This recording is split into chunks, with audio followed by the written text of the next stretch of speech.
Masya Allah, ramenya acara ini, Masya Allah. Sebentar lagi kita akan mendengarkan ini bayan ya dari orang tua kita, ulama kita, pembimbing kita, Al-Alim, Al-Hafidh Romo Yai Kiai Haji Ubaidillah Ahror Hafizahullah, pimpinan Pondok Pesantren Al-Fatah Temboro, Masya Allah, yang memiliki ribuan santri ya, 50.000 santri, luar biasa. Insyaallah kita sama-sama menyimak bayan-bayan beliau. Sebentar lagi bayan akan dimulai. Assalamualaikum warahmatullahi wabarakatuh. Maka kata Syekh Abdul Wahab Sya'rani kurang lebihnya, kalau kamu itu sudah dalam amalan yang amalan ini memang sesuai dengan arahan Nabi, berarti kamu sudah sampai ke dalam ridhonya Allah. Nggak usah mikir hal-hal yang mengganggu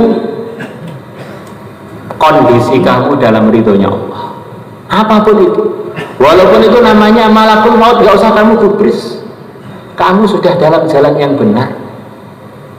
Andaikan kamu tengah-tengah makannya sudah sesuai arahan agama, makan yang halal, makannya pakai bismillah di antara arahan agama, makannya pakai tangan kanan bagi yang punya tangan kanan.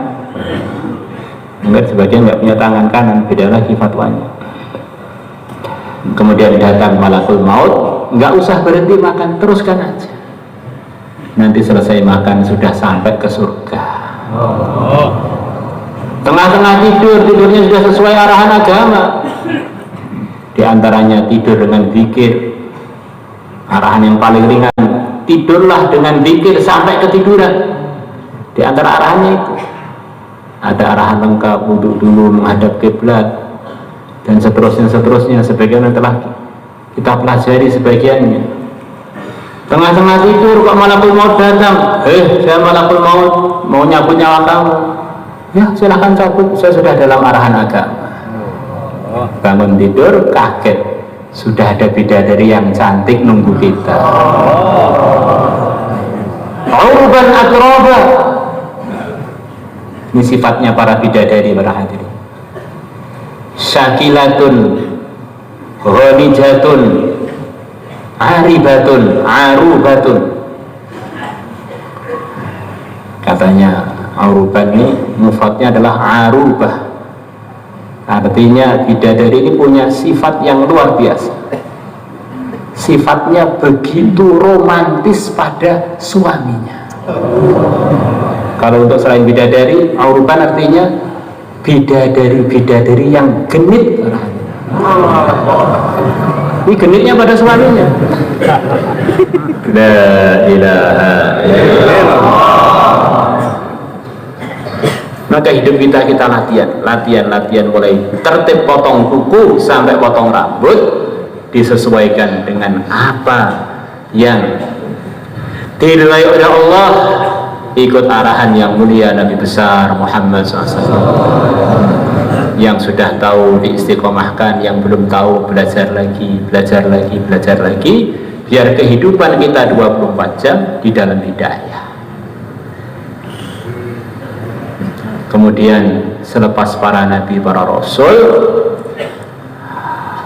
kehidupannya orang-orang yang mendapat hidayah adalah kehidupannya para siddiqin, orang-orang yang mancep imannya, benar-benar imannya itu kokoh, para hadirin.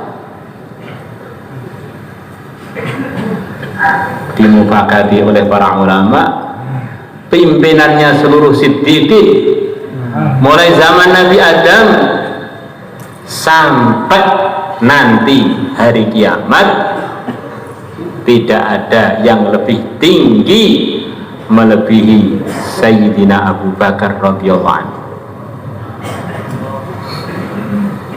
Ini pimpinannya orang-orang yang kokoh imannya, yang diriwayatkan oleh Ibnu Umar radhiyallahu anhu,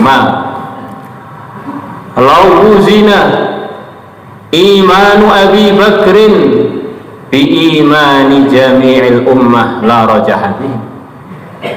Andaikan imannya Abu Bakar ditimbang dengan imannya seluruh umat, tentulah imannya Abu Bakar akan mengungguli imannya seluruh umat.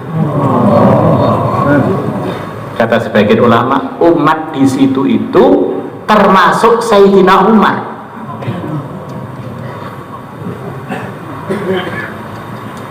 Sayyidina Umar, ada yang nanya, Umar, engkau tuh dengan Abu Bakar mulia mana, tinggi mana derajatnya? Maka orang tadi ditegur oleh Sayyidina Umar, kamu itu omong apa? Saya ini pengen seluruh amalan saya dikumpulkan jadi satu, kemudian mau tak tukar dengan amalannya Abu Bakar sesaat ketika beliau di Gua Thaur bersama yang mulia Nabi besar Muhammad sallallahu alaihi wasallam. Kalau Allah mau terima, saya sudah suwen, mau tak tuker itu tok. Karena waktu itu Pak Allah berfirman di dalam firman-Nya, idz qala li sahibihi la tahzan innallaha ma'ana.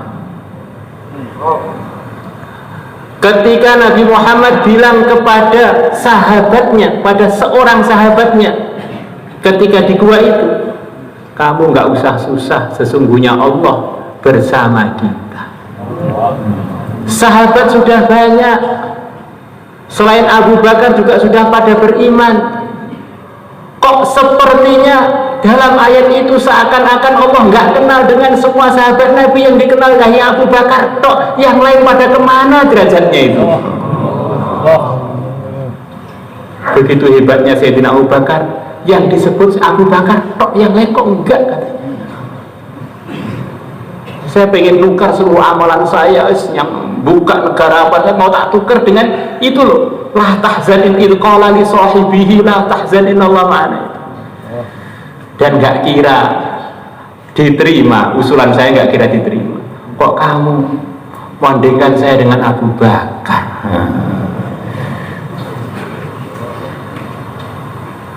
Hadirin yang dimuliakan Allah Subhanahu wa taala, suatu hari dalam hadis riwayat Tirmidzi, yang mulia Nabi besar Muhammad sallallahu alaihi wasallam bersabda kurang lebihnya bahwa pintu-pintu surga itu begitu banyak.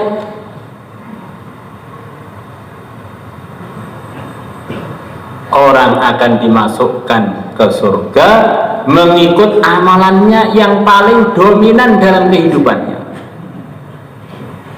Kalau orang itu ahli perjuangan, maka Allah akan masukkan dia ke surga lewat babul jihad. Hidupnya didominasi dengan perjuangan. Furud 4 bulan, keluar lagi 4 bulan, keluar lagi 4 bulan.